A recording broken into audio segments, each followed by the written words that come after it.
Right-hand man, how's the boss?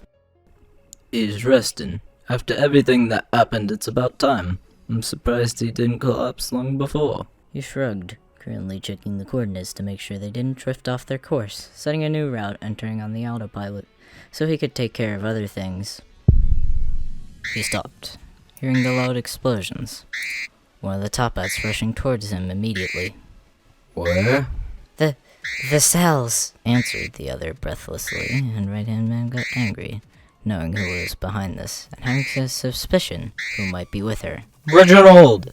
If he was with her at the cells, he didn't know what he will do with Reginald to give him his will to live back. But Edna's fate was already decided. I will fucking kill Foxtrot. I don't even care anymore. He made his way to the cells, ready to just blast Edna's head off once and for all. Is everyone okay? Where's Edna? What happened? A series of shrugs went through the small group, none of them exactly sure what happened. Wait, where's the boss? One of them suddenly asked, the group looking around in a panic. Edna didn't kidnap him, did she? Reginald was at the edge of the exploded cells, shaking from the weight he was currently holding. Hang on, okay? Help is coming. Reggie! You need to let go! You need to trust me! No, please don't let me go. I don't want to lose another job. I don't want to fall either. Please. Edna glanced over to Dave. Not even sure how he got into this situation in the first place. Looking up at you. You! I have to go for some time, but you need to keep an eye on Reginald. He's in big danger. What are you talking about? Stop squirming. I can't hold on. Edna! Why? I thought we talked it out. I thought you'd come back. We will see each other again soon, I promise. But in the meantime, you have all of them and Right-Hand Brute to protect you. My grip is slipping. Edna. Until we meet again. Reggie, baby. Edna's hand slipped out of Reginald, and he yelled out in surprise before grabbing Dave with his now free hand, trying to keep him up, and from falling instead. Edna. His eyes widened as another figure quite literally flew into his line of sight. He didn't know there was another person with as many cybernetic enhancements as Right-Hand Man, much less that Edna was working with them. Their face was hidden by a mask, so he couldn't see who it was. But if Edna was this scared of them, that couldn't be a good sign. All Reginald could do was stare in complete shock. Even his shaking stopped for a moment, before the wings of the person adjusted, and they sped off through the sky with Edna in tow. They would meet again. Reginald hoped she would stay true to her word. He was in danger. He definitely needed to be more careful. He felt a storm coming closer. The Toppats ran up to Reginald and pulled him and Dave back up and away from the edge again to make sure they wouldn't fall out or another part of the ship would break off. Seriously though, Dave. How the heck did you get yourself into that situation? Are you okay? Yeah, I'm fine. I didn't expect you to actually save me, since you locked me up here and all. Me neither. But why were you locked up here anyway? You just suddenly showed up here. No one told me anything. Really? I kinda witnessed something bad a red-headed top hat with mustache was doing. And he took me here before I could run and call the police. Right-hand man kidnapped you? I gotta admit, that's a lot less surprising than I expected. I'll have to take you to the bridge with me while I land the ship. We can't keep flying with all the damage. Dave nodded, probably happier than he should about the change in scenery. Seems like neither Reginald nor Dave care or know how he actually got into this situation. So, if my timing is right, this is the moment when Right-Hand Man barges into this confusing scene and is disappointed because he couldn't blow Edna's head off. Foxtrot, where are you? I've had enough of your games. Right-Hand Man barged through the door, blaster already prepared before he stopped, taking a look at the damage done, clearly surprised. What the fuck happened here? Reg, what are you doing here? I thought you were— No time for talking, right-hand man. We need to go and land the ship right now. Edna escaped with an unknown figure, so we need to act quickly. What the hell? Reg, let me down. Come now, right-hand man, we must hurry. Dave, you come too. Everyone else keeps a lookout while we land, just in case. Reg, let me down. Seems like Reginald was pretty strong after all. He didn't even give right-hand man the time to get angry. Shit, Reggie, you lift? They actually exercise a lot together. They need to be in their best shape for the clan, after all. Reginald has some trouble lifting right-hand man up now, because the enhancements make him a lot heavier. But when he's pumped with adrenaline, he has no issues whatsoever. Wait, are we still over the ocean? Thankfully, Reginald managed to emergency land the airship on a cliffside where grass was spreading, a forest nearby. There didn't seem to be any villages or towns nearby though, so the chance of them getting spotted was remotely small. The landing wasn't exactly soft or smooth, but at least nobody got hurt or chugged out of the airship during the landing. Now they needed to work on the repairs so they could get back into the sky and on their way again. Reginald gasped, leaning back into the chair as soon as he got the ship landed. Right-hand man heaving a sigh of relief that they made it without being harmed. Good job, Reg. You did it. That was really cool. Like, one of those action movies. The entire day. Good job. Thanks for not letting me die. No problem. Seems like we made it. Come on, let's get to my room while the mechanics take care of things. I need to take a break. Right-hand men nodded understandably, and even Dave helped Reginald get up so they could head to the leader's room together. What are we gonna do with Dave? Good question. What do we do with you now? The cells are destroyed. We won't be able to put you in there for a while. I would rather not go back in there, if you don't mind. Can we do something where I have a better view at least?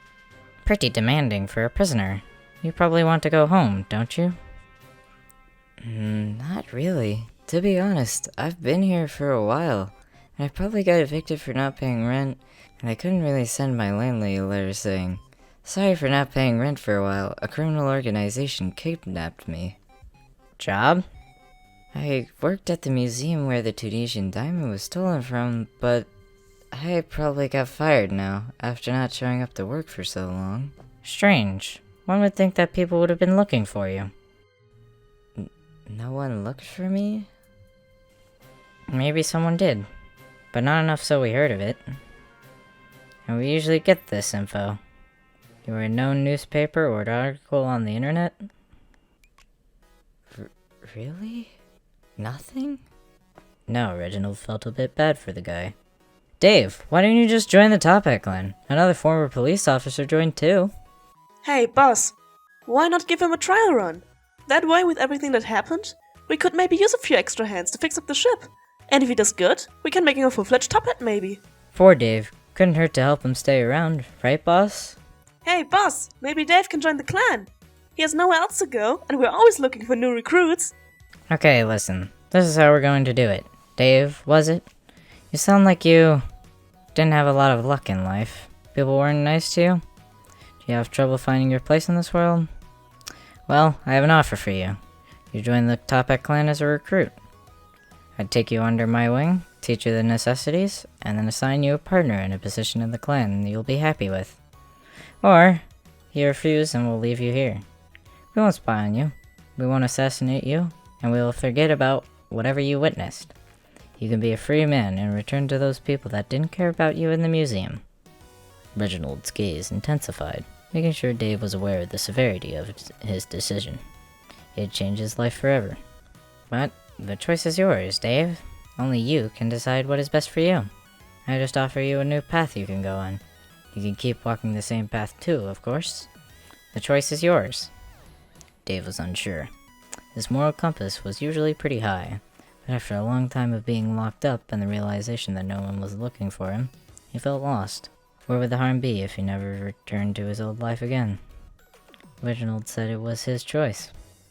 He had the power to decide where his life would lead him to. He wondered if there was anything to return to in the first place. Do you have health benefits? We have medics. If that is good enough for your majesty? No, it's good. I've been so bad at being a good guy for so long. Maybe, just maybe I can be really good at being a bad guy. Welcome to the clan then, Dave. We'll run a background check on you. It's just courtesy. I'm sure you understand. Yeah, it's fine. I don't mind. Perfect. Right-hand man, can you take our newest recruit to his new room? I'm sure he'll like it a lot. Of course. Right-hand man nodded, gesturing to the door, and Dave nodded, following the redhead. He just made a big decision. His knees were shaking a bit, but he was also excited.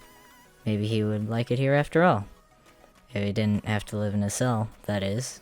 We'll have to give Dave a top hat. You need a top hat to be an official part of the clan. Once you get your hat here, there ain't no turning back, got it? You can't betray the clan once you're part of it, or you'll be in big trouble.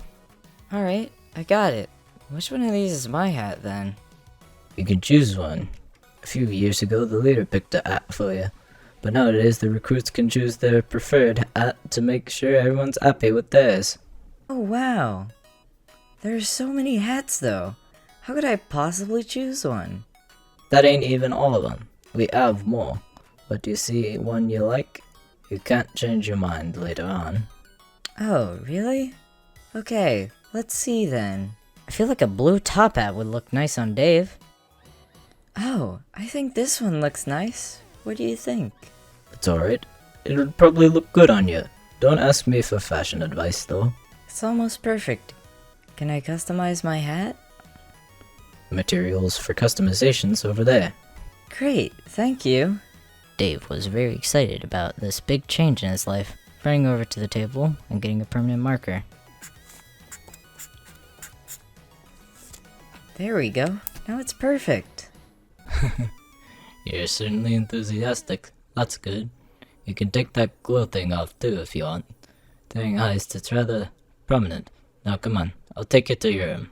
Yes, sir. Reginald, I highly think that cybernetic figure we saw was Terrence. Do you think I'm stupid? He was tense as he barked at you. I'm sorry. It definitely could have been Terrence. It could have also been anyone else. But this is a risk I cannot take. I will need to take the necessary preparations. But don't tell Wright about this, got it? He'll get angry, and when he's angry, he tends to get reckless. I'm not going to let him die because he flies right into a potential trap. I need to make the outer shell of the airship more sturdy, prepare weapons for self-defense for the remaining members on the airship, and then check on Dave to see if he's doing alright. So much to do. Guess I still can't take a break.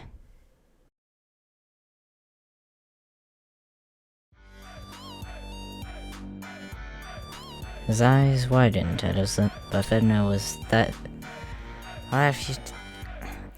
Thankfully, Reginald managed an emergency landing. Thankfully, Reginald managed to emergency land the airship on a cliffside where the grass... It was also I'll need to take the necessary